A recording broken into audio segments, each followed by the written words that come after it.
Kalau kita berbicara tentang perjanjian baru, misalnya kita berbicara penyalipan, ya, penyalipan itu dongeng, tidak ada penyalipan, itu karangan saja begitu.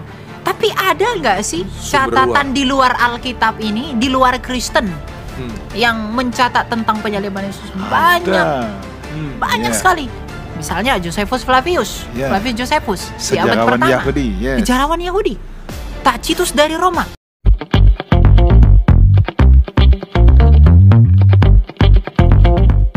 Shalom sahabat terang kemuliaan, apa kabar kalian semua? Senang rasanya bisa berjumpa lagi dengan kalian semua. Kiranya damai sukacita Allah dan kebaikan Tuhan selalu bersama dengan kalian. Diberikan umur yang panjang, diberikan kesehatan yang sempurna, dan juga tentunya diberikan rezeki yang berlimpah, dijauhkan dari segala sakit, penyakit, dan mara bahaya. Pada kali ini, di video kali ini kita akan mendengarkan penjelasan dari Elia Miron tentang Alkitab. Apakah Alkitab itu layak dipercaya atau tidak? Apakah asli atau tidak? Karena banyak sekali kalangan-kalangan tentunya ya, yang di luar Kristen itu mereka memungkiri bahwa Alkitab itu adalah benar adanya. Jadi mereka bilang itu cuma karangan belaka. Bahkan di dalam kekristenan sendiri ada beberapa orang yang mungkin kurang mengimani akan firman Tuhan. Mereka kadang ada yang beberapa orang tuh yang sangat meragukan gitu. Meragukan tentang, mereka tahu bahwa Alkitab adalah firman Tuhan. Tetapi kadang mereka meragukan apakah betul yang terjadi di Alkitab tersebut, apakah betul-betul terjadi atau tidak.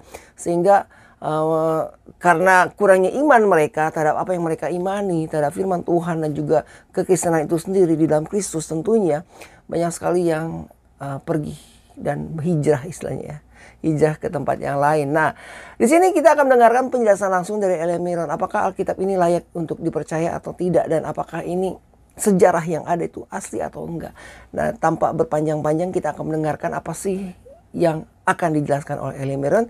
Sahabat terang kemuliaan, semuanya jangan lupa dukung terus channel terang kemuliaan, tentunya dengan cara apa? Dengan cara subscribe dan bagikan video-videonya kepada yang lain agar kiranya channel terang kemuliaan ini bisa menjadi berkat untuk orang banyak. Sahabat terang kemuliaan, langsung saja mari kita saksikan penjelasan Elia Miron tentang apakah betul Alkitab itu asli sejarahnya, asli kebenarannya, dan bisakah Alkitab dipercaya? Selamat menyaksikan.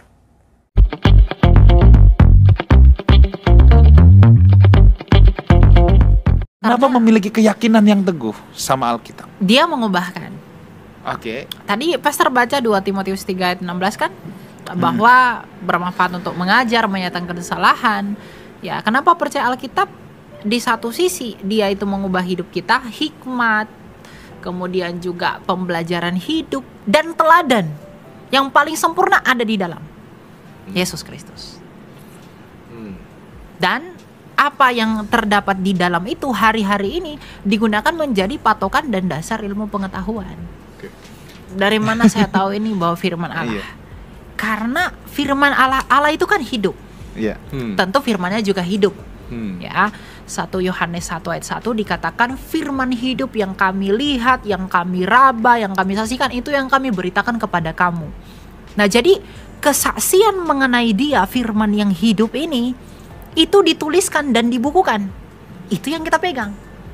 Nah, konsekuensinya, kalau firman hidup itu diraba, disaksikan, dipegang, pengajarannya diterima, bahkan para rasul itu rela mati demi hal itu, atas dasar apa saya tidak mau percaya dengan tulisan-tulisan yang datang dari pribadi yang hidup? Bagaimana caranya Alkitab ini terbukti masih relevan sampai dengan hari ini ketika perubahan zaman seperti sekarang, El? Hal-hal seremonial, hal-hal sipil pasti berubah lah ya. Dulu-dulu itu berubah sipil, dan sekarang juga sistem berubah. Tapi moral nggak pernah berubah. Apakah dulu kita diperbolehkan membunuh, sampai sekarang di ini hari ini nggak bisa membunuh? Hari ini kita nggak boleh melakukan kejahatan.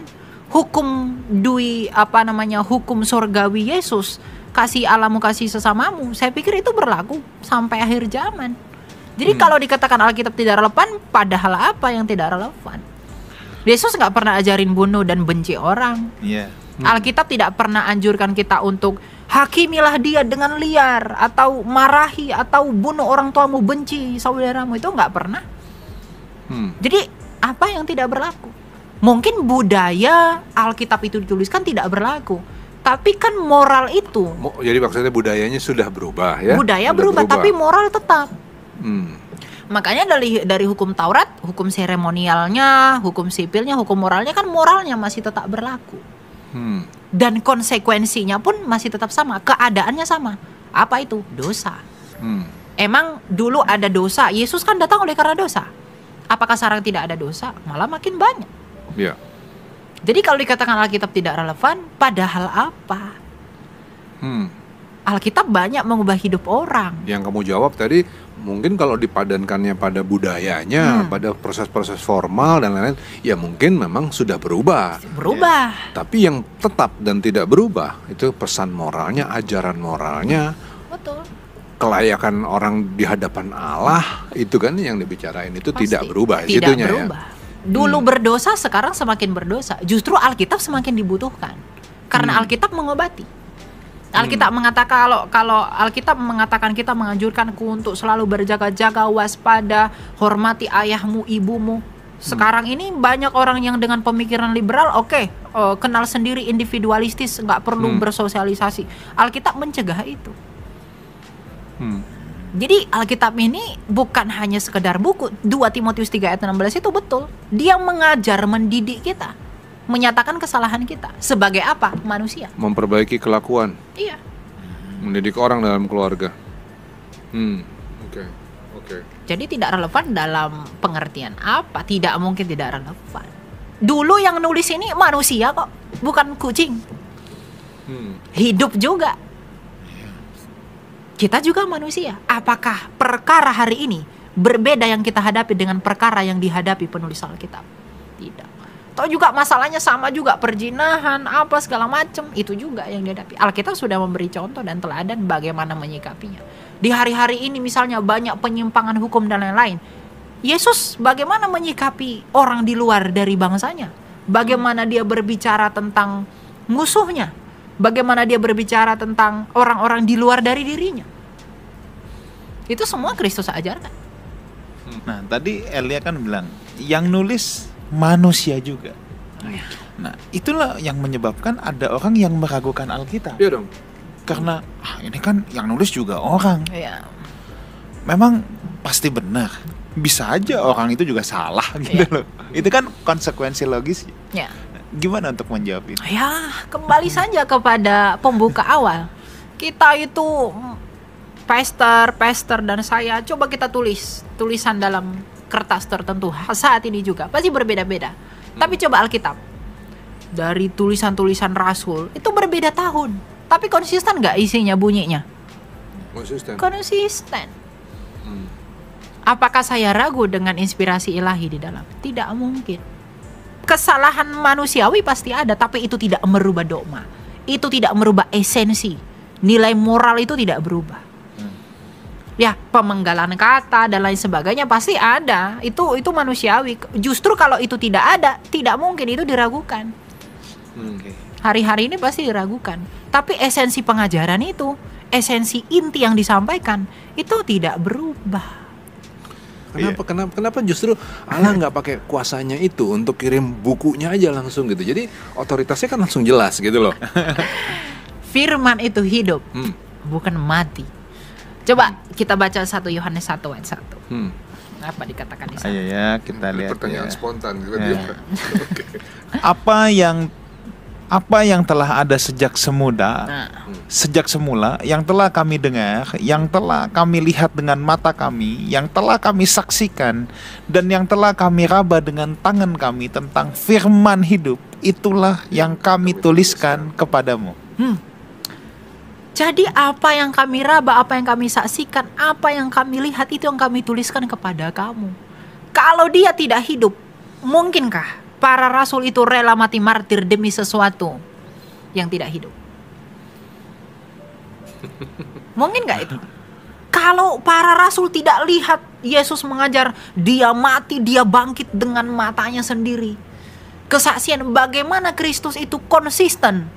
Mesias itu bagaimana dia konsisten, apa ucapannya dibuktikan, apa tindakannya itu benar, dia tidak berdosa, itu ternyata benar. Rela nggak? Kalau tidak dengan cara itu, mungkin nggak para rasul rela mati demi tulisan yang hanya buku saja, tanpa ada saksi? Itu di PB. Sekarang kalau di PL? Ya. Di PL gimana? rela nggak? Gimana nih? Kalau itu diterapin di PL, apa yang kami rasakan, kami lihat, kami raba, ada nggak gitunya di PL juga? Nah, kan esensi PL itu berbeda dengan PB. Esensi itu kan menubuatkan, makanya Lukas 16 ayat 16 coba kita baca. Apa kata Lukas 16 ayat 16? Apa isinya? Lukas 16 ayat 16. Hukum Taurat dan kitab para nabi berlaku sampai kepada zaman Yohanes, dan sejak waktu itu kerajaan Allah diberitakan dan setiap orang menggagahinya, berebut memasukinya. Berlakunya sampai zaman siapa? Yohanes. Ngerti. Tapi sekarang pertanyaannya gini, kan itu ditulis oleh orang-orang juga. Betul. Di PL ya. Nah, ketika dia di PL, apakah itu juga suatu ekspresi dari pengalaman yang mereka lihat, dengar, raba sendiri? Sehingga mereka dengan kerelaan menulis sesuatu yang arahnya adalah memuliakan Tuhan. Pasti. Apakah ada begitunya juga? Pasti. Karena apa? Tadi kita buka Lukas 16 ayat 16, itu kan dia mengatakan hukum Taurat dan nubuat para nabi itu sampai zaman Yohanes. Karena inti pemberitaan para nabi adalah tentang keselamatan yang akan datang. Sekarang pertanyaan saya, mungkin gak orang dengan karangan tanpa ada inspirasi ilahi dan karangan itu terbukti di masa depan? Tidak mungkin. Yesaya 53, penyaliban Kristus yang sangat detail. Itu tidak ada yang terjadi selain daripada Yesus. Kalau itu karangan, bagaimana mungkin hebat Yesaya mengarang itu 600 tahun sebelum Kristus. Jadi perjanjian lama itu terbukti ke depan, perjanjian baru itu terbukti ke belakang. Jadi kalau gitu ada kesamaan memang antara PL dan PB ya. Ya, sama-sama pemberitaan. Dalam hal ini pemberitaan, pewahyuan lah. Betul. Ilham dari Tuhan yang dirasakan oleh para penulis lewat versinya mereka masing-masing. Tujuannya memang rada unik. Di PL itu tujuannya adalah memberitakan bahwa akan datang keselamatan. Di PB adalah keselamatan itu sudah datang. Kan begitu ya? Betul. Tapi semuanya ini adalah berdasarkan pengalaman mereka masing-masing gitu. Jadi sesuatu yang hidup dengan problematikanya masing-masing kan gitu ya. Iya, oke. Gini Bang, kalau PL nih, aku tambahin satu ayat tuh Bang. PL tuh lebih gampang Bang. Kenapa? Yesus yang memvalidasi Bang. Betul. Maksudnya gini ya, nih. Lukas 24 ayat 44. Ia berkata kepada mereka, inilah perkataanku yang telah kukatakan kepadamu ketika aku masih bersama-sama dengan kamu, yakni bahwa harus digenapi semua yang ada tertulis tentang aku dalam kitab Taurat, kitab nabi-nabi, kitab Mazmur, Tanak. Jadi kalau gitu jadi unik juga nih, kan gini. Memang Allah nggak pernah ngirim sesuatu yang bluk gitu ya, berdebuk gitu enggak ya. Karena ketika Allah mengirim begitu kan itu bukan sesuatu yang hidup, bukan sesuatu yang dialami oleh manusia kan. Maka Allah mengizinkan orang-orang ini untuk menulis, para penulis Alkitab dengan pengalaman mereka masing-masing, dan habis itu divalidasi pula oleh Tuhan Yesus. Ketika sudah divalidasi oleh Tuhan Yesus, apalagi yang mau kita raguin? Ya kan, udah divalidasi loh. Okay. Justru kalau itu jatuh dari langit, itu begitu datang begitu saja, kita nggak bisa konfirmasi. Pernah nggak terjadi demikian? Tiba-tiba nih di sini ada buku nih, satu buku, isinya katakanlah bercerita tentang Pastor Wijan minum kopi jam-jam sekian. Gimana kita memvalidasi itu kalau tidak ada pengalaman yang hidup? Justru ini karena adanya waktu, maka bisa divalidasi. Betul. Jadi Tuhan adanya itu catatan historis. Oke, apakah kalau begitu, apakah Alkitab punya validasi dari catatan luar dirinya? Banyak. Silakan nih, Ayo. Banyak ya. Kalau kita berbicara tentang mungkin ini lebih kepada kanonisasi ya, tapi kamu secara dasar simpel. bukunya dari mana ini? Kalau ngomong begini dasar ilmunya dari mana dulu? Ya, itu bisa dengan referensi yang akan saya sebutkan pasti kita bisa belajar. Ayo, maksudnya begini, bagaimana mungkin kita bisa percaya Alkitab itu? Kalau kita secara khusus lihat ke tadi kita sudah belajar bahwa di perjanjian lama itu adalah nubuatan mengenai Kristus dan Kristus itu menggenapinya dan itu terbukti. Kalau kita berbicara tentang perjanjian baru, misalnya kita berbicara penyalipan. Penyalipan itu dongeng, tidak ada penyalipan, itu karangan saja begitu. Tapi ada nggak sih catatan di luar Alkitab ini, di luar Kristen yang mencatat tentang penyalipan Yesus? Banyak sekali. Misalnya Josephus Flavius, Flavius Josephus, sejarawan Yahudi, sejarawan Yahudi. Tacitus dari Roma, Lucian dari Samosata, Marabara Serapion. Terlalu banyak. Ya, terlalu banyak. Misalnya peristiwa Yesus itu ketika dia mati, kemudian tersalib, ada fenomena gerhana karena dia bumi itu gelap pada masa itu. Ada nggak catatan di luar bangsa Israel? Ada. Catatan dinasti Han. Kematiannya ya. Iya. Catatan Tiongkok itu ada. Ada. Dinasti Han. Itu ada semua. Jadi apa? Dan untuk apa kita ragu? Untuk apa yang tertulis itu? Jadi referensi luar ada. Perjanjian lama tentang bangsa Israel. Itu tanah Israel, bangsa, kemudian Musa membawa 12 suku. Ada nggak di luar itu? Peran Sasti, Meren Petah. Wah, lengkap semua.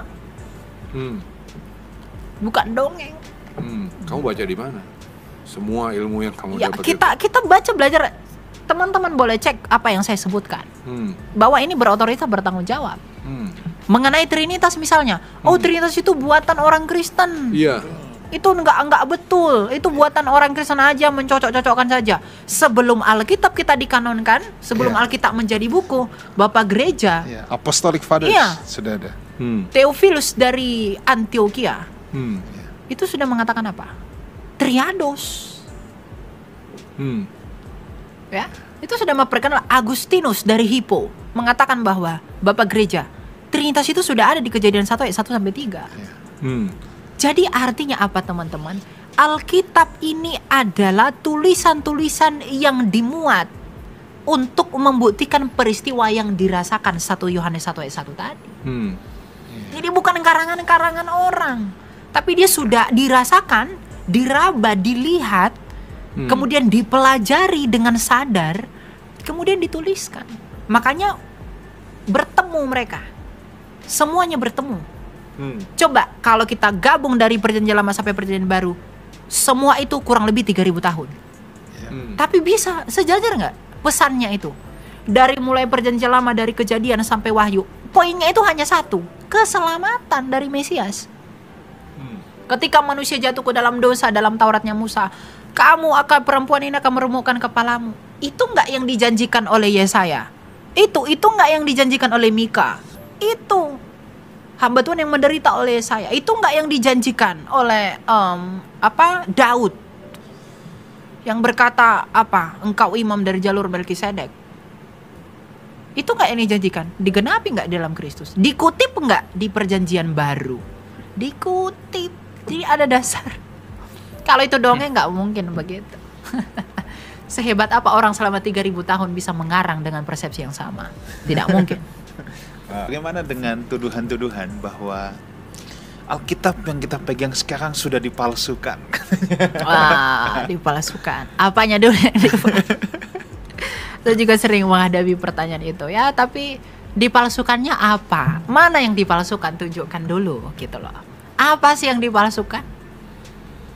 Coba deh, gereja Santo Jerome, gereja yang Katolik dan Ortodoks itu sudah mengkanonkan kitab suci di akhir abad ketiga. Jadi sebenarnya seluruh kanon itu dari Peshitta, Syria, bla bla bla itu sudah selesai kira-kira dari abad kedua sampai akhir abad ketiga. Sampai 397. Betul. Pertanyaan saya, apakah Alkitab yang kita pakai sekarang berbeda dengan Alkitab yang dipakai oleh gereja Ortodoks dan Katolik? Tidak. Sama nggak? Lalu apa yang diubah? Yang berubah itu di mana? Bedakan perubahan naskah asli dengan perubahan terjemahan. Terjemahan pasti berubah. Bisa disempurnakan. Bisa. Kalau kita lihat terjemahan lama itu kan pasti ada tulisan Indonesia kuno kan joy apa gitu, akhiran oe gitu. Sekarang udah nggak begitu lagi. Jadi kalau menuduh itu ya kasih data, apa yang diubah, apa yang direvisi. Tidak ada. Iman kita dari 2000 tahun lalu. Sekarang saya tanya deh, Pastor. Pengakuan iman Nicea Konstantinopel percaya, aku percaya kepada satu Allah yakni Sang Bapa, Firman Allah, Anak Allah yang hidup dan Roh Kudus pemberi hidup. Ada nggak yang kita tambah dari situ sampai sekarang? Nggak ada, sama saja. Apa yang berubah? Kalau ada yang mau berubah pasti orang ngomongnya gini, ketuhanan Yesus lah. Yesus itu bukan Tuhan. Ya, dasarnya apa? Itu manusia yang angkat dia jadi Tuhan, gitu kan? Itu bolak-balik kan? Iya. Nah, dalam pengalaman selama ini, bagaimana kamu membuktikan bahwa Yesus itu bukanlah orang yang diangkat jadi Tuhan? Ya, orang-orang kan ada itu seorang polemikus berkata Tuhan Yesus itu diangkat jadi Tuhan tahun 325 Konsili Nisea. Coba buka Lukas 2 ayat 11. Apa dikatakan di situ? Kita baca sama-sama ya. Lukas 2 ayat yang ke-11. Ya. Bolak-balik itu kan yang Hari ini telah lahir bagimu juru selamat, yaitu Kristus Tuhan di kota Baru Daud. lahir aja udah dibilang Tuhan kok. Kok bisa tahun 325? Itu yang ngomong malaikat itu. Baru lahir dia. Oe, Kristus masih begitu. Hari ini telah lahir bagimu Kristus Tuhan. Apakah nggak ada kemungkinan bahwa kata Tuhan itu ditambah oleh si penulis? Dah. Seolah-olah mengutip malaikat. Kata Tuhan dalam Yunani itu kurios. Punya Itu makna bisa, ganda. ya, bisa Tuhan, bisa Tuhan. Kalau kita lihat di Perjanjian Lama, di dalam Septuaginta yang berbahasa Yunani yang diterjemahkan 72 rabi di Alexandria, kata Tuhan semesta alam dalam Yunaninya juga pakai kurios. Nggak mungkin Tuhan semesta alam. Wong Yesus juga berkata dia berkuasa atas surga dan bumi kok. Matius 28 ayat 18. Jadi peneguhannya kemudian Iya, pada Yesus sendiri klaimnya karena Tuhan Kristus Yesus sendiri. klaim sendiri ya, oke. Nggak ada ragu Yesus itu Tuhan. Terus Pasti Tuhan. dia katakan juga segala kuasa di surga dan di bumi diberikan ke dalam tanganku, ya kan? Itu Ada Matius begitu kan? 28:18 tadi. Iya. Gitu. Hmm. Jadi Alkitab itu diterima secara sah sejak mulanya. Wong itu pengalaman pribadi yang secara komunal disepakati. Yang orang curiga itu kan begini ya. Kan ada proses kanon nih. Kanon itu kan suatu pengumpulan buku-buku yang banyak. Ya. Di mana kemudian dipilih-pilih kan ini. Ada buku yang dipilih masuk, ada yang enggak. Nah, orang curiga yang dipilih masuk itu hanyalah tulisan-tulisan yang nantinya memuliakan Yesus, gitu loh. Jadi disitulah letak letak pemikiran manusianya. Ini bukan firman lagi, tapi suatu perbuatan manusia untuk meneguhkan bahwa Yesus adalah Tuhan, gitu loh. Itu yang sering banget dijadiin masalah. Nah, how do you gimana kamu respon? Ya, tulisan-tulisan sesat itu, Injil-Injil yang sesat itu datangnya kapan? Injil sinoptik udah selesai sebelum berakhir abad pertama. Kemudian itu disebar surat-surat pastoral, rasul-rasul. Kemudian dikumpul oleh gereja yang Katolik. Yang Katolik itu artinya gereja Katolik ya, dan gereja Ortodoks itu gereja yang lurus. Jadi yang satu dan lurus itu yang kanonisasi Alkitab. Tulisan-tulisan yang palsu itu Injil Barnabas lain-lain itu kan datang jauh sekali. Jadi lihat aja tahunnya. Jadi kita tahu mana, kecuali tadi yang tidak memuliakan Yesus itu datang duluan daripada memuliakan Yesus, ragu kita. Tapi masalahnya yang duluan datang itu, yang duluan ada itu yang memuliakan Yesus. Itu udah ada. Udah Justru ada yang duluan. ngaco-ngaco ini yang belakangan. Justru itu sebagai penyerangan pada iman kita. Oke. Nah, kalau gitu kan kecurigaannya kepada begini. Kenapa buku dari sekian banyak buku hanya ada 66 yang masuk, kan begitu ya? Ke situ kan larinya kan? Iya. Kenapa keputusan itu datang dari mana sih sehingga cuma 66 yang masuk ke dalam pengumpulan Alkitab? Itu tergantung kanonnya. Kalau yang kita pakai Protestan ini, kita itu pakai kanon Ibrani, ya, yang mengikuti tanah Yahudi. Kalau teman-teman Katolik dan Ortodoks itu pakai yang Deuterokanonika juga. Ya, itu tidak ada masalah karena saya sebagai Protestan pun saya pakai Deuterokanonika sebagai landasan sejarah dan banyak hal pelajaran dari sana. Jadi itu tidak ada masalah. Justru kalau kita lihat di Deuterokanonika, misalnya dalam 1 Makabe ya, tentang penajisan bait Allah oleh Antiochus Epiphanes tahun 168, itu membuktikan bahwa Septuaginta itu benar. Wong yang disalin Ezra tahun 400 sebelum Masehi itu kan sudah ludes Proto-Hebrew itu. Makanya disalin sekitar abad kedua sebelum Masehi di dalam Septuaginta. Makanya Kristus narasi perjanjian baru lebih banyak mengutip apa? Septuaginta. Iota itu kan bahasa Yunani, bukan Yod bahasa Ibrani. Nah, sekarang kembali lagi. Kalau ada orang yang berkata kok Tuhannya PL sama Tuhannya PB kayaknya beda ya. Itu biasa itu Marsion itu namanya. Bidat Marsion. Karena kesannya katanya kejam. Ya. Kalau di PL itu kayaknya sampai ternak aja disuruh bunuh, habisi. Nah itu kan jadi mengundang. Kok beda, kok kayak kontradiktif gitu ya. Nah itu gimana? Elia kan, menjawabnya. kita kan mengakui begini. Allah kita itu bukan Allah yang membuat kita seperti robot. Dia itu mengakui hukum yang dilahirkan dari manusia itu sendiri. Ya.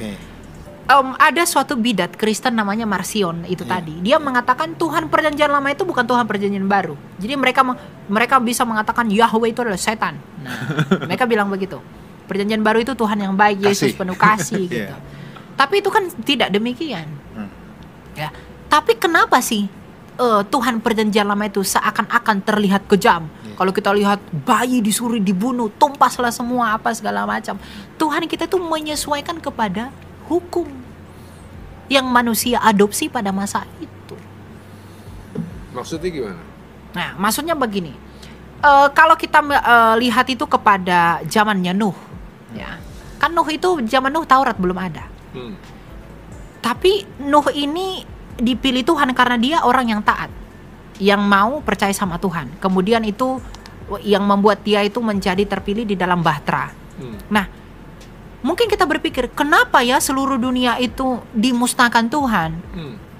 Ya, padahal yang berdosa mungkin hanya orang yang pada saat itu aja, tidak ikut yang lain, begitu.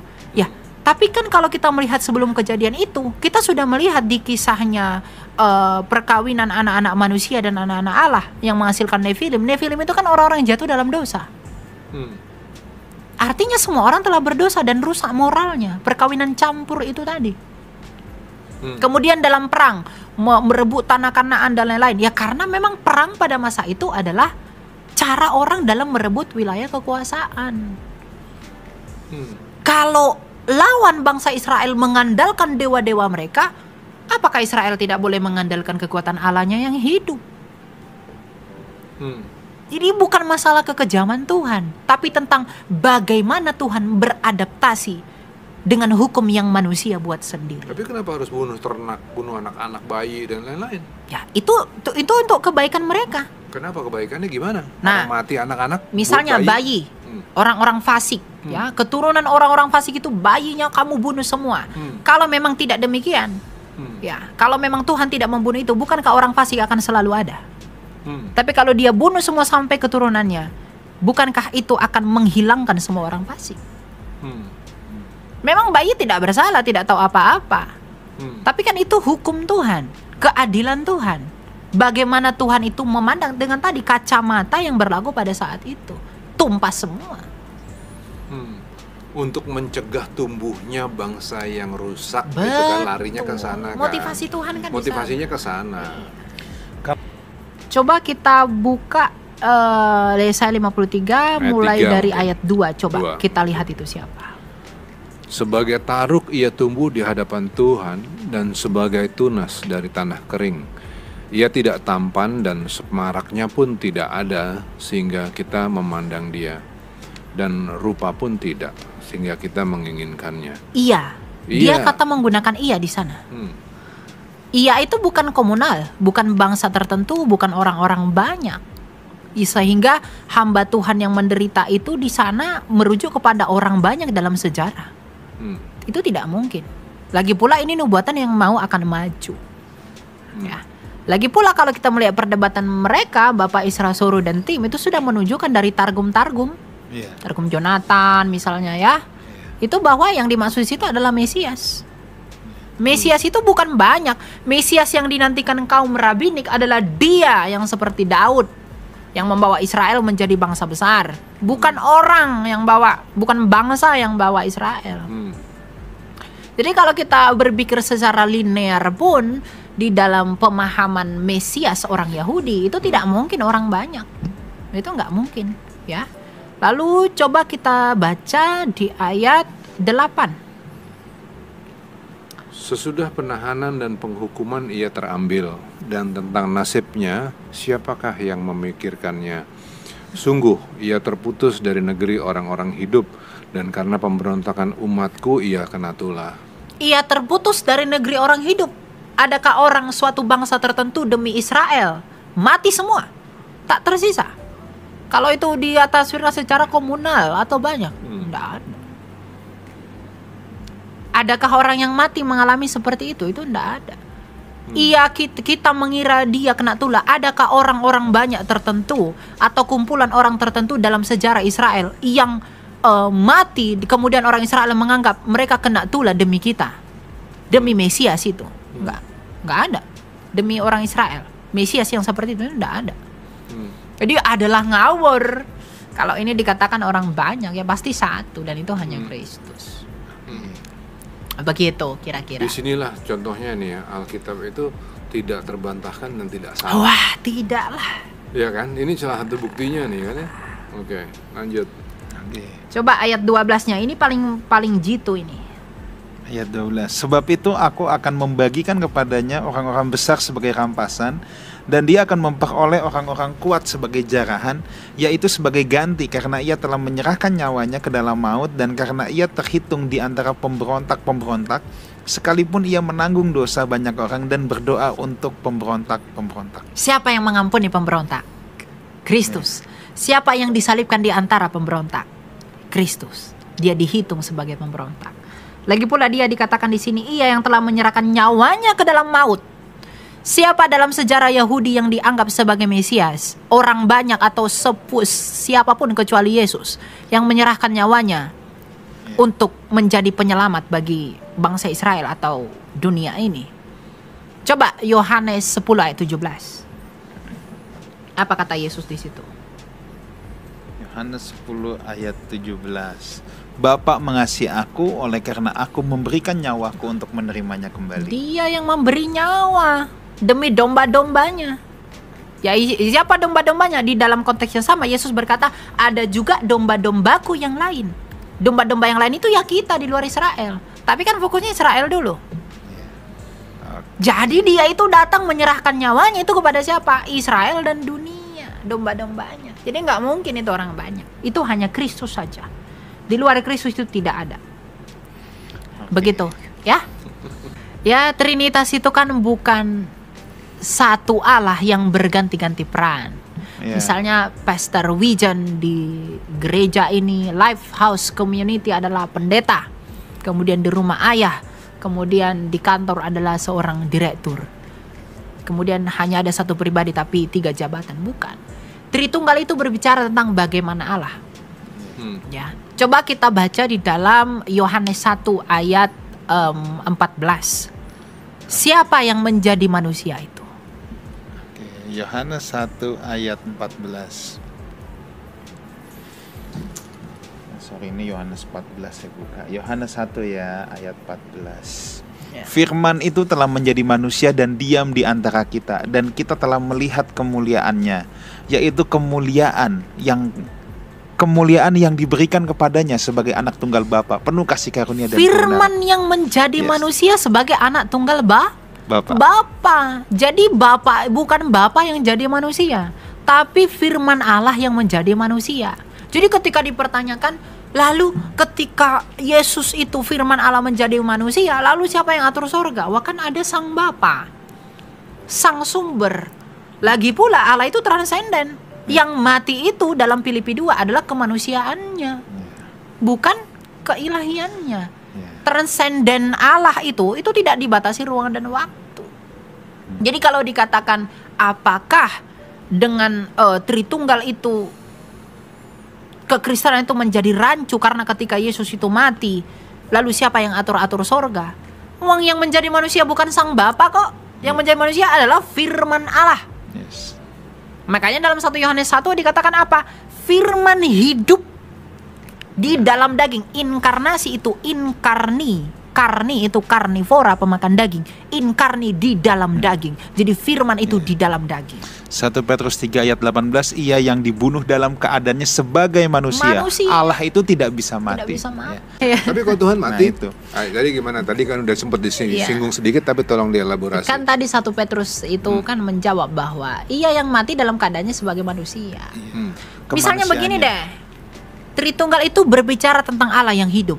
Allah Sang Bapa yang menciptakan segala sesuatu melalui firman-Nya atau akal budinya, yaitu Yesus, dan juga menghidupinya dengan rohnya, yaitu Roh Kudus.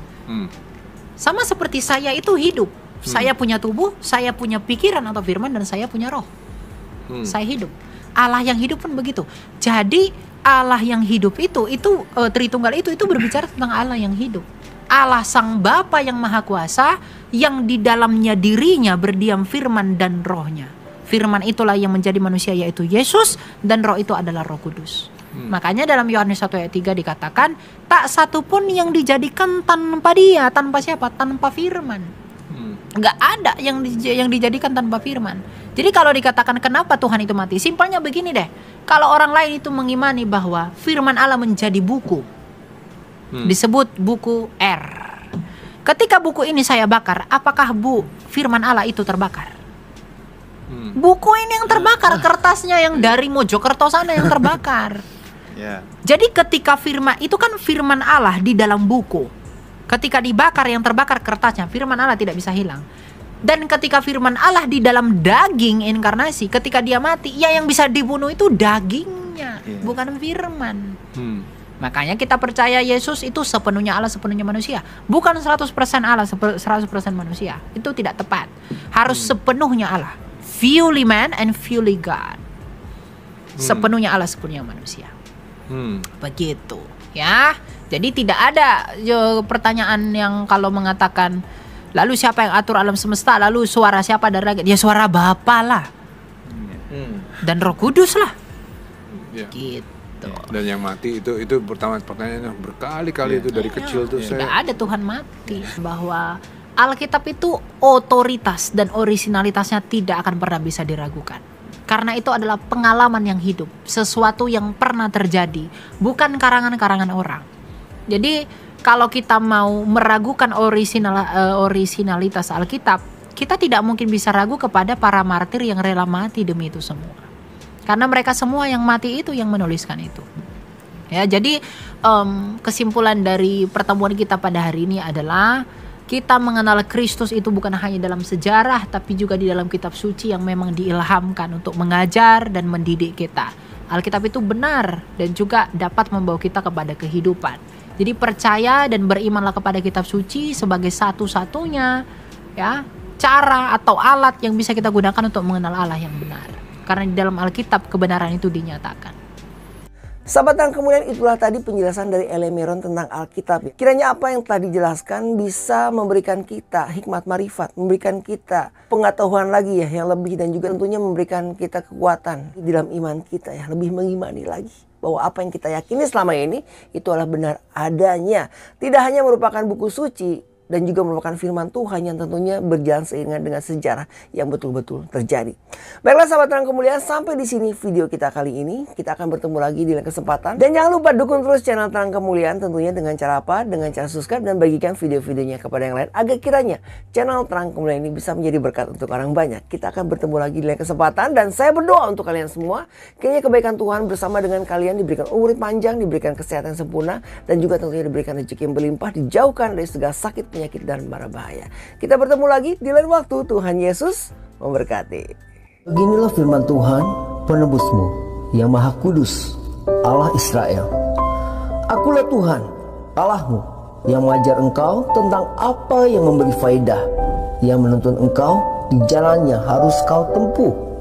Maka Yesus berkata pula kepada orang banyak, katanya, Akulah terang dunia. Barang siapa mengikut aku, ia tidak akan berjalan dalam kegelapan, melainkan ia akan mempunyai terang hidup. Kata Yesus kepadanya, Akulah jalan dan kebenaran dan hidup. Tidak ada seorang pun yang datang kepada Bapa kalau tidak melalui aku. Tuhan Yesus memberkati.